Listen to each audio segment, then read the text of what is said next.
All right. It looks like things are. Oh god. Oh god. Oh, things are. Oh. Oh, did not realize I had that. Sorry for everybody who's hearing that echo in there. You know, it's just, solo producer problems here. Let's actually zoom this in so I can read it. I'm going to give everybody a chance to come in. Welcome to the banter portion of this episode. Hey. Yeah. Oh. Let's remember to throw of course. Skip that update. Yeah, that's what you should always do. Skip the updates. Because, whatever. It is what it is. Just giving everybody a chance here. Just tweeted out that I am live. If everything sounds a little high, little off, fun fact about cable managing your computer: if you don't put all the cables back in, like the USBs, into the exact same spot, Windows and OBS freaks the heck out. I think you can swear more now. I don't know. I'm past the first 30 seconds or whatever it is, so shit, piss, damn. Suck it. Even though damn isn't considered a swear word anymore by YouTube. Ah, hell.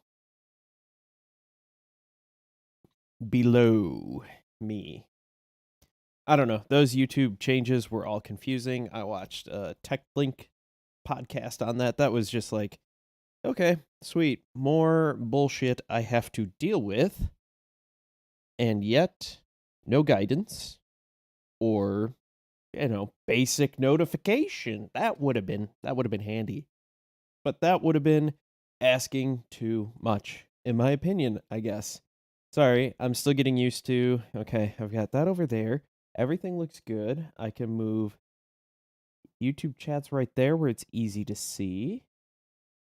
Twitch is over here where it's easy to see. Yeah. There we go. Ooh, cool. Welcome, everybody. Just still getting everything kind of set up and all hunky-dory, Jim Dandy, root beer candy here. We got plenty to talk about. So much to talk about that I even had to write an intro that I guess I'll jump into now. You guys have waited long enough for this stream to start, and I don't need this open. Stupid pop-ups. That's all I gotta say. Love them. Hate them. Everything. Woo! Oh, yeah.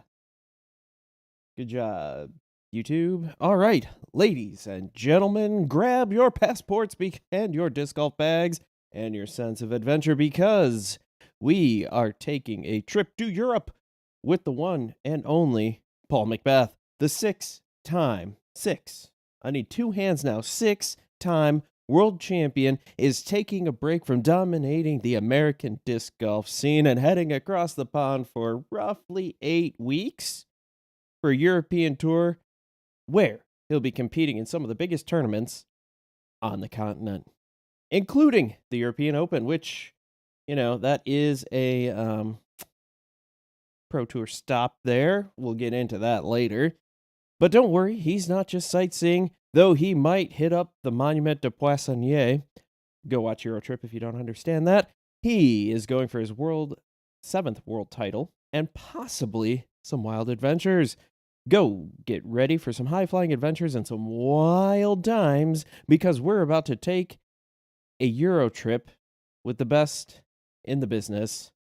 All thanks to our sponsor, Log. What rolls downstairs? A loner in pairs rolls over your neighbor's dog. What's great for a snack? And it fits on your back. It's Log. It's big, it's heavy, it's wood. It's better than bad. It's good. Everyone wants a log. You're going to love it, Log. Come on and get your log. Log from Blammo. Ah, there we go. Yes. Business. I don't understand this. Thank you, YouTube, for making your quick view of stream analytics clear as mud. So let's get ready to watch Paul Macbeth conquer Europe because that is what's going to happen. Let's face it, guys and gals, and everybody else who's listening. Welcome, welcome, welcome. Thank you, thank you, thank you for taking your time to hang out with me on this Friday night because what else have you got to do besides go out and hang with your friends, go to the bar, meet some people, have fun, watch a movie with your significant other? But you chose to hang out with me while my family is asleep upstairs. And I appreciate that. You guys are awesome. Please check if you are not subscribed to go ahead and hit that subscribe button, ring that bell. YouTube has, people have been dropping off from my subscriber count. If you don't like the content, that's fine. That's fine. I do know some people have been unsubscribed who like the content. So if you're one of those people, just make sure that you're still subscribed. That's all that I got to say about that. So thank you. Thank you. Thank you. You guys are awesome. It's fun to hang out with you guys on a Friday night and chit chat about disc golf and everything. Things could be changing as to the day I do this. I know I've said it before. I don't know what's going to happen once the disc golf season actually starts. Potentially still doing this as kind of a wrap up thing. Of course, I'm on the Eastern time zone where I might not have a lot of time in between when tournaments end over on the West Coast, but I'll do my best and just hang out there. Hang out with you guys and have a grand old time. But we've got plenty of stuff to talk about, including Paul Macbeth going to Europe. I know, I'm late on that one. He announced that at the beginning of January. Honestly, it is what it is. Didn't pique my interest until Disc Golf Network and Disc Golf Pro Tour announced their stuff. And then I have a fun conspiracy theory that I've been noodling over all day, which you may or may not enjoy. I don't know. I think it's kind of fun. We'll see how believable it is, but it's a conspiracy theory, so let's have fun. And just like that, I've been shadow banned because, well, you can't say conspiracy theory on YouTube, along with a whole bunch of other stuff, apparently. I don't know. Does Classic Trilogy still technically exist? Latitude 64, Discmania, Castoplast are owned by a larger overseas company now. That's a good question. I hadn't heard, I know it's kind of murky on the whole Latitude 64 and how they're helping out Discmania. I believe it's just an outright, they're manufacturing everything for Castoplast. That's where you get that sweet Italian Swedish plastic now, some of that new ice plastic. And I don't know, Classic Trilogy and whatnot, because you've always had, Dynamic, Latitude, West Side. That's how I was introduced to them. West Side is the redheaded stepchild that nobody really talks about, yet has Matty O, who's awesome. Matty O is fantastic. I'd love to meet him one day, but that is neither here nor there. Maybe at D-Glow. Maybe. Maybe. Fingers crossed. Who knows? It's been weird ever since Latitude has kind of helped out, so to speak, with Discmania, which I understand. It's hard. They're branching out. Innova, they cut ties with them. They kind of bought the old stuff from Latitude. Who knows? I don't know. It's weird. I'll be curious how things go over the next couple months. And Jake also says I need to make a disc called Friends so I can actually tell my family I have one. Yeah, that's kind of like when I say I drink in moderation. That is the imaginary place in my head that I go. So I'm always drinking in moderation. Never drink and drive. Never drink and drive. That's stupid. Don't be stupid. So I guess I can get into the first story here. Now, this is the Paul Macbeth schedule. There is, you can find it on his Instagram from a couple weeks ago. 3 weeks, I believe, is what it said on Instagram. But here's just my little blurb about it. Trying a new, more structured fashion to the show. It seems when I stick to some kind of structure, things go better. You like it more. I ramble less. and more people watch. So, yay. Everybody wins at that point. That's all I could say about that. Let's see here. YouTube, just leave it at the latest chat, not top chat. Quit switching things on me. You'd think I'm a tech idiot, but I'm not. Like, it's just YouTube decides to, like, I'm going to do this now. And there I go rambling again on a tangent. So here we go. Here's a little blurb. Here's so we are all on the same page. On January 4th, Macbeth announced through Instagram that he will be spending about 8 weeks in Europe touring on the Euro Tour, not to be confused with the European Pro Tour. Think of this as the national tour that is equivalent to the Euro Tour, and the European Pro Tour is the Disc Golf Pro Tour. On the same page? Sweet. He will attend the PCS Open, which is an elite series event, and the European Open, which is a major, and 5 other events, now considered silver events. Or I'm going to call them the silvers, because silver events sucks. All right? You had something there with Silver Series. The S's, the alliteration, it was great. Now I'm just going to call them the silvers.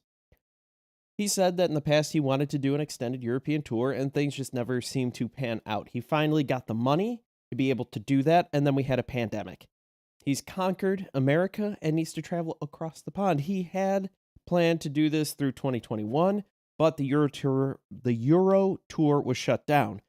I don't know why he didn't look into the European Pro Tour. I believe it had just started up in 2020, so could be some of that new stuff. He wasn't sure. Could be some other factors there. Might not have known about it. Might just been like, you know what? Let's just see how this pans out. On top of that, the lockdown restrictions were all over the board in all the countries in Europe. It did not matter which one you went to. Everybody did something different. And the last thing Macbeth wanted to do was get stuck there for a month, 2 months, 3 months, because he was near someone who might have sort of had COVID potentially, but we don't know. But he could have got locked up and just stuck there. I mean, that is a legitimate concern. So in 2022, things didn't align still. He wanted to get over there again. Didn't quite line up. Again, this is what he's kind of said through his various social medias and interviews he's done over the years. The stars have finally aligned, and he will be there to spend 6 weeks of tournaments. So I believe it's going to be roughly, I gave him a little padding of a week on either side to get to and from wherever he needs to go. He will be playing the European Tour, the Euro Tour tournaments, the Pro Forester, Kona Piste, the Krokel Open, the Swedish Open, the Skellefteå Open, PCS Open, European Open. Macbeth will skip 3 Elite Series, Dynamic Discs Open, Des Moines Challenge, and the Preserve, and 1 Elite Plus event, the Portland Open. Now, the fun thing to know about this year is that there is Elite Plus. Both of those count. Both of those are 150%. I believe that is Portland Open and Ledgestone. I want to say it's Ledgestone. Worth 150 points. He's missing 100 points potentially if he misses, or if he, were to win DDO, DMC, and Preserve. So let's get into the discussion questions. Yes, I have discussion questions here from my lovely, helpful, talented producer. So, producer asks, what inspired Paul Macbeth to plan an extended tour in Europe? I think that's the next place that he needs to conquer. That is the next place he needs to go. He has conquered America and needs to get over there to Europeans, and he needs to teach them some disc golf. He also sees this, if I'm him, as a money-making opportunity. Not in terms of purses and winning over there, but getting the Paul Macbeth brand, Paul McBrand out there. Let's call it that. The McBrand needs to get over to Europe. And Discraft, not really a thing over in Europe. So you got Latitude, you got Prodigy, you got Discmania, Castoplast. Those are your big players over there. Discraft is like, hey, that green stuff is pretty good. And I'm not talking about the grass or the leaves. I'm talking about the moolah, the cash, the dinero, the greenbacks. So I think Nate Heinold and Paul Macbeth talked and were like, hey, buddy, you need to go to Europe. We need to make some money. And then that's how that all played out. They'll get more name recognition out there. I mean, yeah, he's plastered all over the PDGA website because he wins worlds all the time, but that isn't the only thing. So he needs to just get his name out there more. That's kind of what I'm thinking out there. I don't know what you guys are thinking, but let me know whether you're in the Twitch chat or whether you're in the YouTube chat. Hit me up. That's okay. I answer questions. I read out comments as long as they're appropriate and even mildly inappropriate. Horribly inappropriate racist things will not be tolerated. However, yeah, that's where I'm going to stop there. 2. From Mr. Producer. How has Paul's experience competing in Europe been in the past, and what does he hope to achieve during his upcoming tour? I think he wants to win, and we have seen, if you look up Statmando, all of these are going to... Honestly, if he doesn't win at least 3 of the events over there, it's going to be a waste of his time, to be completely honest. The fields are fairly weak, generally speaking. Even European Open last year was a pretty weak field. Ignore the Paul Eagle battle. If you look at the rest of the field, it was like, it's all right. It's all right. But, you know, Jake says, Paul is missing event he didn't place the best at last year, so good move. Yeah, I mean, honestly, we could probably throw out DDO, because who the hell plans DDO, formerly GBO, in April in Kansas? Like, what moron said, like, yes, this is a good idea? And you can't blame Dynamic Discs. Dynamic Discs just says, hey, here's our tournament, and PDGA, DGPT says, this is when you're running it. And it's like, have you guys been to Kansas in April? No? Have you watched the coverage at all? No? That makes sense. That makes a lot of sense. Although, yes, I understand that he didn't do well there. DMC Preserve, yeah. I mean, I don't think there's, no offense to any of them, I don't think there's anything all that special about any of them. Kale's course is awesome, and I'd love to get up to Minnesota to play it. But yeah, I don't know. That second question there, it was all right. How does Paul feel about skipping certain elite events? Did you read my notes, Jake? God, Jake from State Farm, you're everywhere, man. So that kind of answers that one. We're just blowing through these questions. We're blowing through these questions. That one kind of gets, how does Paul feel about the possibility of more live streaming coverage of European disc golf events? He has basically answered that question, which is, it's a good idea. I mean, more disc golf exposure, the better. Honestly, I don't like to refer to other podcasts all that much, but you should listen to the interview that Jeff Spring did with the Upshot, because that was actually pretty good, pretty informative. A lot of corporate speak, but if you can kind of dissect and cut and weave your way through the corporate speak, Disc Golf Network, Disc Golf Pro Tour, and European Pro Tour, and Disc Golf Stream, which is their thing, he said there is some friction there, and that means they freaking hate each other. Just to say the least, yeah, bastards. They think each other's a bastard, to say the least. So how does Paul think this decision to tour in Europe will affect the growth of the sport in those countries? I think disc golf is already huge in those countries per capita. Obviously, a lot of those are small countries, population-wise and size-wise, but it's going to only help. How does Paul feel about the tournament offering, about the tournaments being silver events? He says he likes it, but yeah, that'll be something interesting that I want to get into the conspiracy theory. Um, if this works for DGN, Paul needs a cut considering they will have a monopoly on live coverage. Yes. I think Disc Golf Stream does a decent job, but they are like 2017, 2018 Disc Golf Network. It's there. It's serviceable. It's getting better. I mean, look at how fast Disc Golf Network grew and how fast Disc Golf Network got better. And Disc Golf Stream can just look at that and go, all right, I see what you did there. I see that was a good idea. Okay. What is that? Is that a C? That's a C. Okay. Okay, that was a bad one. That wasn't a great idea, but we'll take that, modify and run with it. I think that's what they're gonna do. And they'd be stupid not to. I mean, being an innovator is great. Being second place is a hell of a lot cheaper and almost as profitable. There you go. So this leads us nicely into the next part, where the Disc Golf Pro Tour will stream 7 Euro Tour events. So let's get that little blurb out of the way so we're all on the same page. The Disc Golf Pro Tour announced on January 23rd they will be streaming 7 tournaments, not including the European Open and PCS Open. All of the added tournaments are now offered silver points, so that's good for anyone who's there.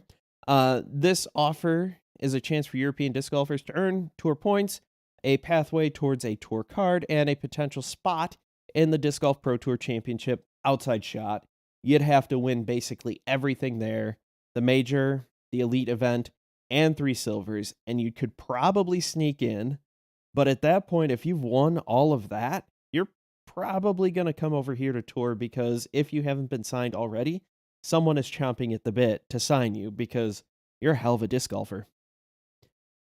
This is a direct quote from Jeff Spring here. The DGPT is dedicated to supporting the continued expansion of high-level competition in Europe, and the PDGA Euro Tour is the leader and cornerstone of that growth.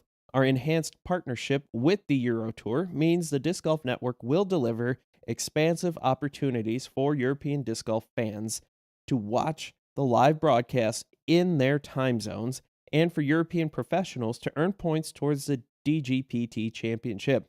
We are thrilled to feature the best up-and-coming European players competing at world-class courses. And here is a list of the tournaments they will stream on the Disc Golf Network. Kona-Piste Open, Krokel Open, Swedish Open, Skellefteå Open, Åland Open, Altaugusti Open, and Andalusia Open. That's their tour championship. Did you notice some crossover? Did anybody notice some crossover there? Anybody? Bueller? The Disc Golf Pro Tour will broadcast these 7 events, European events, on the Disc Golf Network, but won't send over full media crews from the US like they did for last year's PCS and European Open. Instead, they're partnering with Pulsea, a European live production company that started broadcasting disc golf last year, to build a European studio and run the streams, which are often going to be concurrent with US-based streams.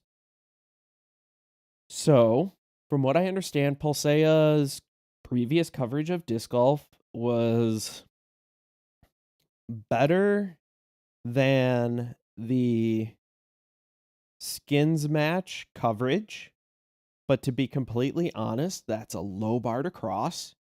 That is so low, you tripped over a blade of grass before you tripped over the bar. But it sounds like they have quite a lot of experience in other live broadcasts, and they have quite a professional setup from what it sounds like. So it sounds like Disc Golf Network is going to teach them how to cover disc golf and drool over their cameras and studio equipment. I think that's about what that means there. Now, they say, Jeff Spring has said that none of the pros knew that this was coming, and that, there was no corroboration between Paul Macbeth and Disc Golf Network, Disc Golf Pro Tour, and all that fun jazz. I find that a little hard to believe, and I will get into that with the little bit of a conspiracy theory that I have a little bit later. Now, it'll be interesting. The Disc Golf Pro Tour is the official tour of the PDGA, not the US PDGA, not North American PDGA, the PDGA. So it makes sense that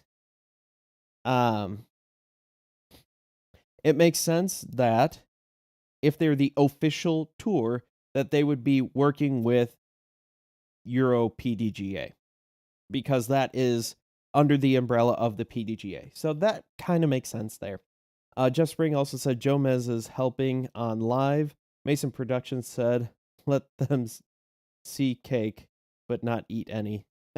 Nice. I like it. I like it. I almost was like, that's not how that goes. I get it. Reading. I is smarted. That Catholic education. Hard at work there. Yeah, as he mentioned in that interview, there is some friction between DGPT, DGN, and the EPT/disc golf stream. He would not elaborate. He is a businessman, and you never know what's going to happen there.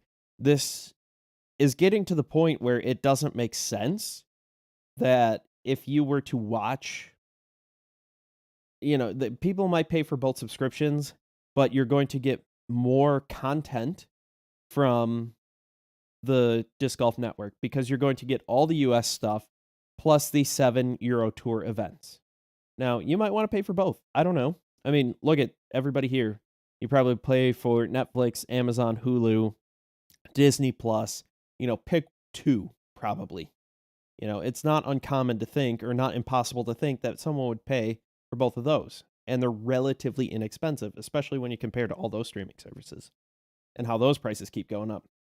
The cake hole as well is bad for senior disc golf. Shame on whoever designed that. I like the idea of the cake hole. In practice, not so much. Oh, I have a Twitch chat.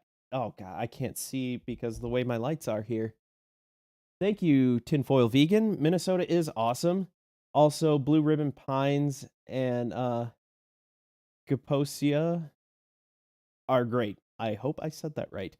Yeah, I used to live somewhere up there in this tiny little town of Rice Lake. And if you know where Rice Lake is, it's a pretty small town. Someplace most people are probably familiar is Chippewa Falls, Wisconsin, where they brew Leinenkugels. I was 45 minutes north of there. I may or may not have taken that tour so many times when I lived up there that I may or may not have. They'd be like, hey, Joe's here. He's going to take the tour again and drink more free beer. That bastard. So, yeah. That is, yeah. Good stuff up there. Good disc golf up there, too. Haven't made my way out there. I need to at some point, but it's difficult with children right now, so it might be a little while before that happens.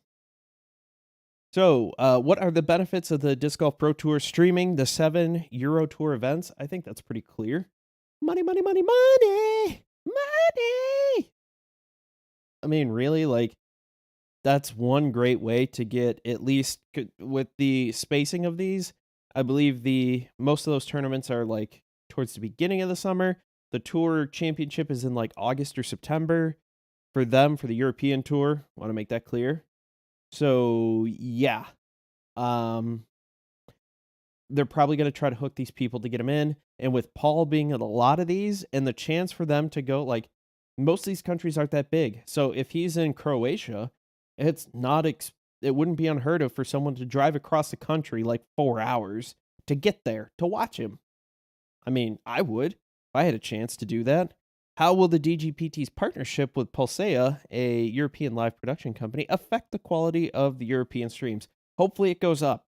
I mean, if it goes down, it's going to be bad. And, I have no problem saying, when things are bad and calling people on their bullshit, basically. And if you deliver a bad product that I pay for, I'm going to say, you delivered a bad product and I paid for it, and I'm reconsidering paying for it.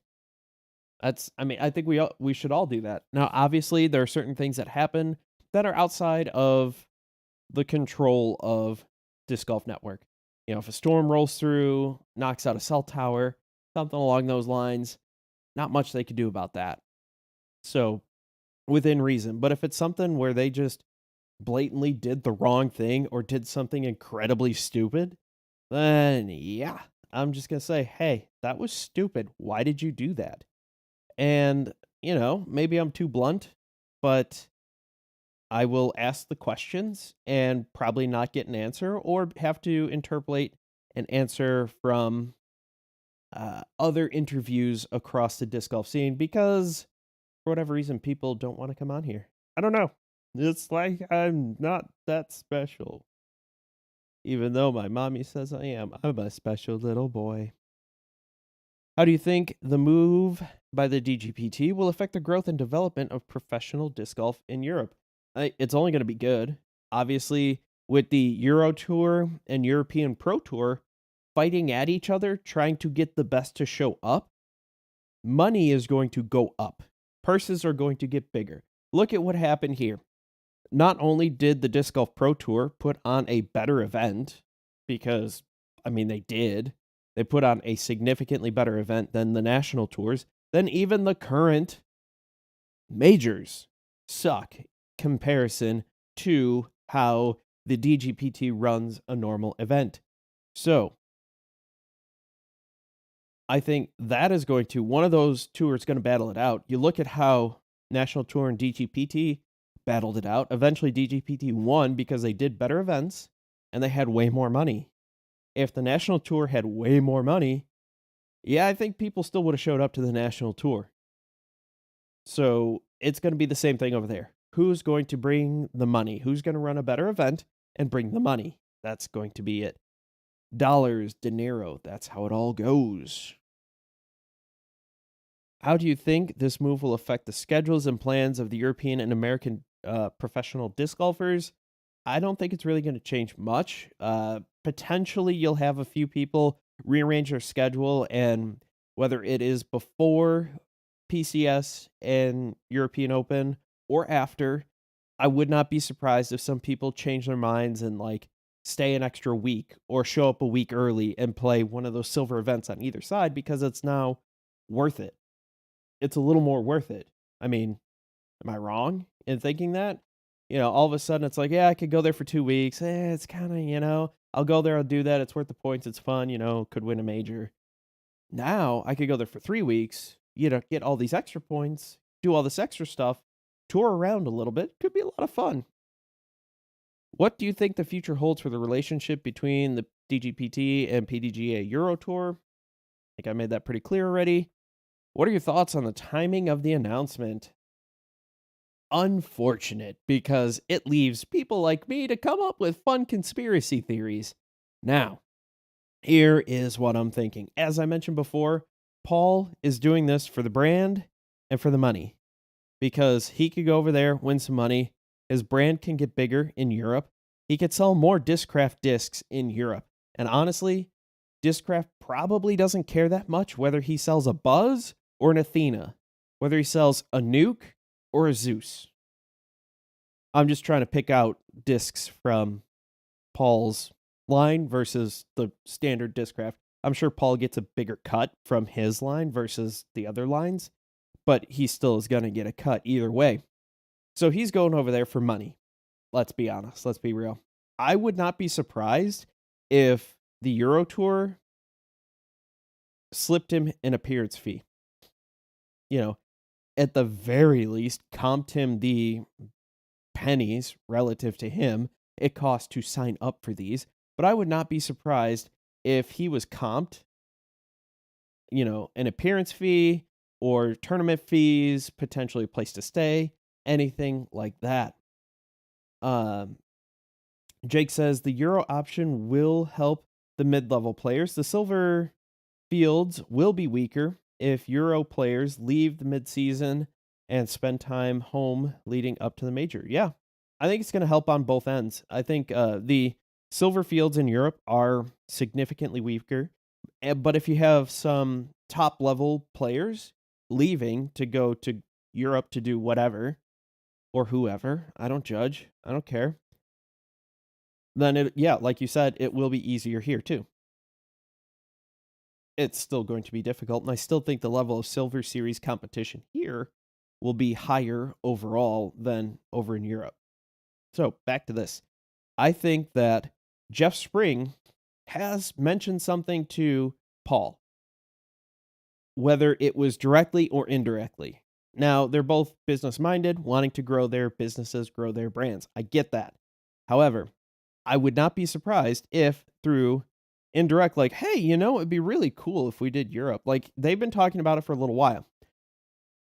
Obviously, the PDGA, the president, Nate, Heinhold, Discraft, Paul Macbeth, if there was some way, I would not be shocked in the least bit to find out there's some little three-way communication between them, letting them know about these plans that Paul could basically run coverage and be on coverage the entire time. The entire time. Because he is going to be on the feature card for every single tournament he signs up for over there. He's going to be there. People are going to show up to watch him. People are going to show up to buy Discraft discs. And to think that that didn't happen, whether or not, I don't think this is a huge thing. And I know, conspiracy theory. It is a conspiracy theory. And am I having a little fun with this? Hell yeah, I'm having a little fun with this. Because why not? Why the hell not? Okay? So, I think all of that potentially happened. Let's see, how long has this been going for?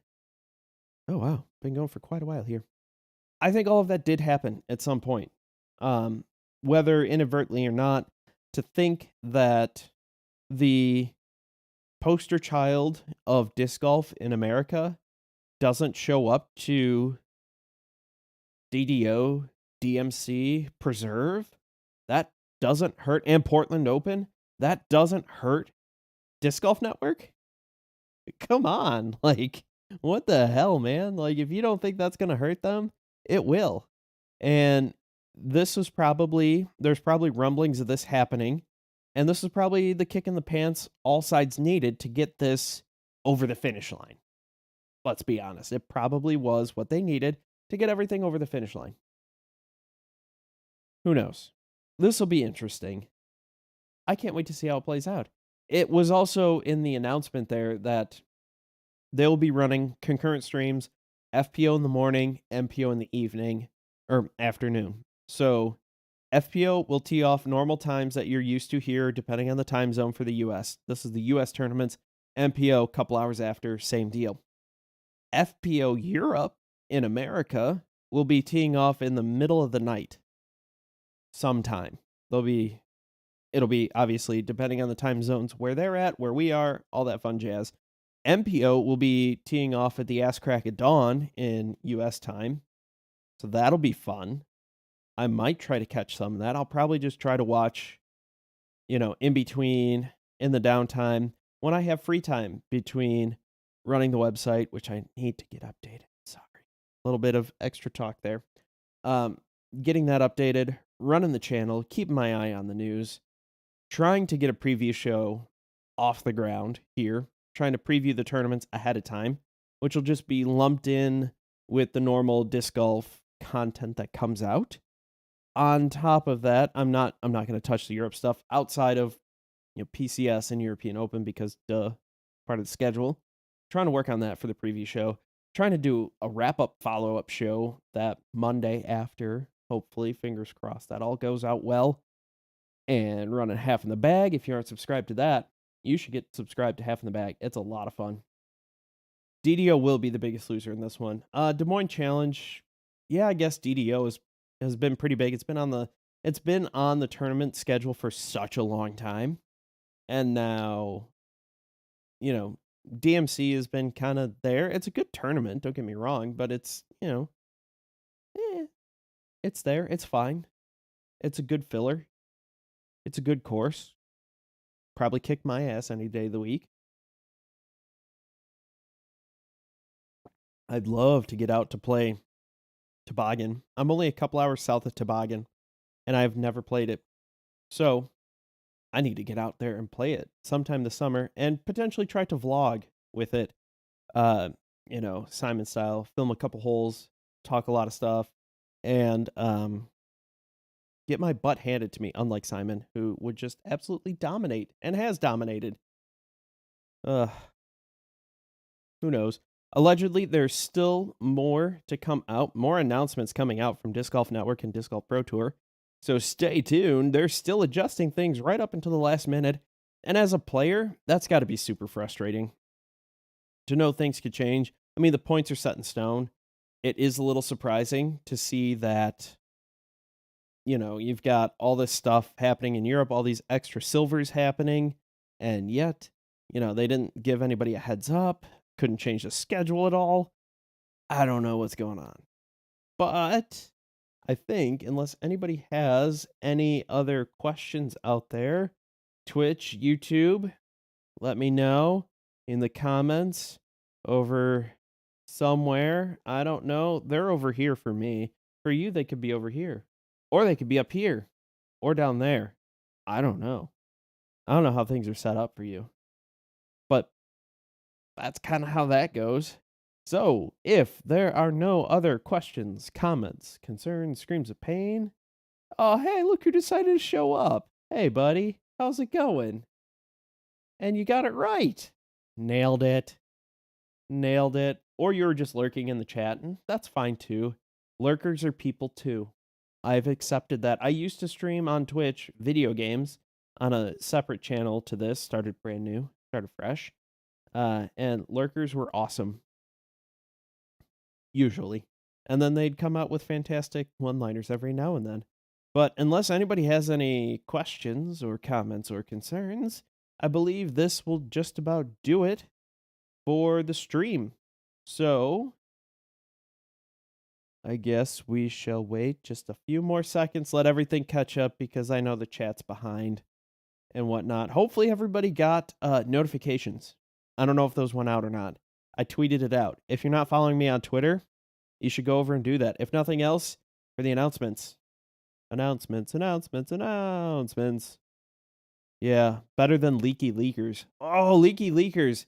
Okay, yeah. Did anybody see the sweatshirt that Drew Gibson is hawking on his site now? The Leaky Leakers one, because Simon called him that? Like, I thought prior to some of this, I thought he was just a bombastic, we all know that guy that talks constantly about whatever and just, I'm the best, I'm the greatest, I'm awesome, I've got all these things going on, cool, whatever. Like, I'm just like, cool, dude, whatever, I don't care. But after like straight up texting Simon and then saying, yeah, now I'm gonna put this out there, like, what the fuck? Seriously. And then Simon calls him a lurky lurker. I think Eagle was referencing that a little bit potentially, or he was talking about the conspiracy that there's a lot of disc golf drama. No, nobody called out Drew. Well, Simon called him a leaky leaker, or indirectly called him a leaky leaker through the Nick and Matt interview he did.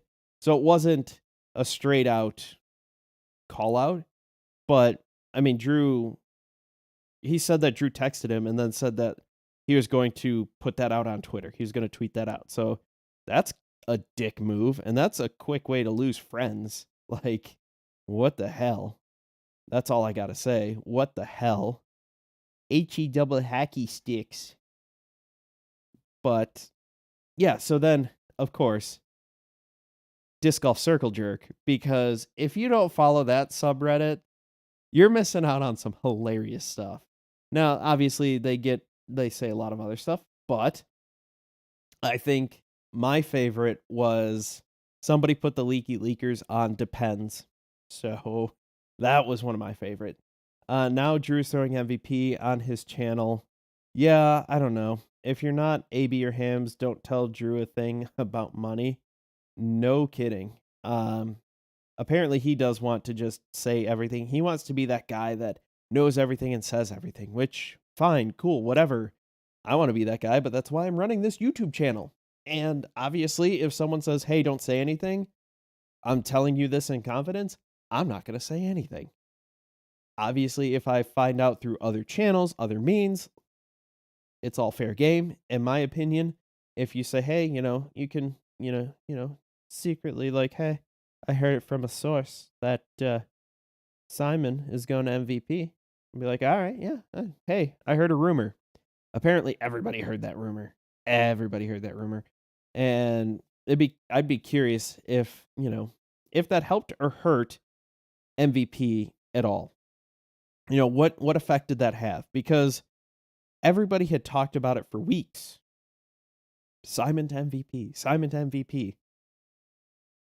I think it would have been had Simon just been like, yep, I am with MVP. I've left Discmania. A couple days later, hey, I'm with MVP because I'm an MVP. And I think we would have talked about it and been like, whoa, that was crazy. That's cool. And then we kind of moved on. I don't think it would have been, and maybe I'm wrong about that, I don't think it would have been in the news for quite as long. So, yeah. For advice, so I think that's why Simon was annoyed. Yeah. Yes. And that does make sense. Simon called Drew for advice, so I think that's why Simon was annoyed.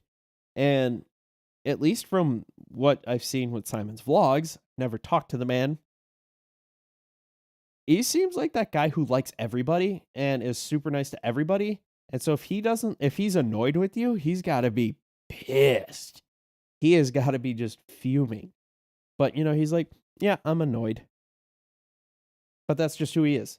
So, I mean, I don't think it's going to really lead to anything. I don't think this is going to be the Brody Paul showdown that we've expected and all the shenanigans. Don't pistol whip me. All the shenanigans that happen with that and all the drama and whatnot. So, who knows? I don't know.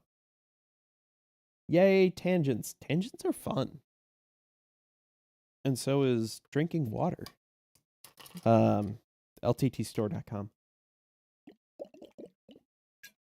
I feel like I have to say that every time I drink from this water bottle. It's actually a really good water bottle, though.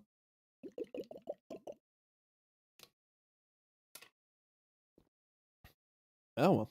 I think that could be wrapping it up. Yeah, settle it in a distance contest. I don't know how that would go for Simon, given the elbow injury. I don't know how hard he's going to push it. I think healthy Simon versus Drew. Simon. I'm putting my money on Simon. Now, it's probably going to be Drew, unless he wants to risk it all. And I think that would be not in Simon's best interest, because I still want to fix Simon's elbow. That was a video from a while ago. And a short, I believe. That was a long time ago when Simon originally hurt his elbow. And I didn't think he was getting or seeking the appropriate care. Same with Eagle. Kristen Tatar, I think she did things the right way. I'll just say that. And I was right. Doing the happy dance. Doing the happy dance. She ended up with surgery. I'll be curious to see how she does when she comes back. Because with the way that surgery goes, the ulnar nerve transposition, it's fine. She's not going to hurt it now. So it's going to be a head game to see if she can get over that and absolutely dominate. And I think she can, considering how she dominated with the injury. And while you can't do any more harm to it, it hurts. It sucks. It's like constantly hitting your funny bone every time you throw, especially forehands. And she was really good at forehand upshots. I really hope that that continues. Love seeing those forehand upshots. Forehand's the best way. This is the way. And this is the way I segue into the end. Thank you all for watching. Thank you all for participating. Thank you all for being awesome and hanging out. And hopefully notifications went out. Let me know in the comments, on Twitter, whatever, if you actually did get a notification from YouTube.